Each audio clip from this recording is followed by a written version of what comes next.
Welcome to this explainer. Did our modern world actually stem from a massive 16th century institutional rebrand? It's a wild question, right? Did a sweeping revision in the 1500s literally overwrite recorded history? To figure this out, we've got to look at four specific clues from this historical crime scene. Let's hit the first clue. The source argues the name Jesus didn't even exist before the 1500s.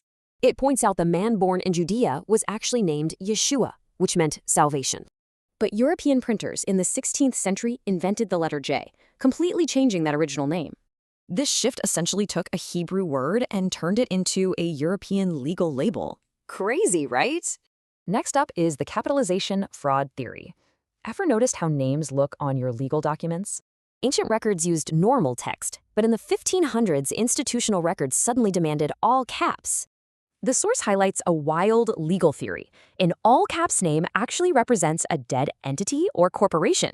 Basically, capitalizing names shifted authority away from a living, breathing person directly over to the state. That brings us to clue number 3, the calendar shift. How did we lose our actual dates? The text claims the original 364-day solar calendar was straight up hijacked by the institutional Gregorian calendar. The results? We lost true historical anniversaries, and they got replaced with fixed, rigid church dates. Finally, clue number 4, an allegedly deliberate printing error found in the 1544 edition of Josephus. The text claims that by altering these dates, they made it literally impossible to track the truth.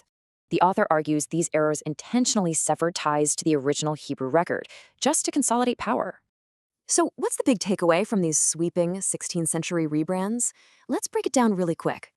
Bypassing these 500-year-old labels brings us right back to the raw, original evidence. The author believes returning to Yeshua and the 364-day calendar is like checking history's original receipt.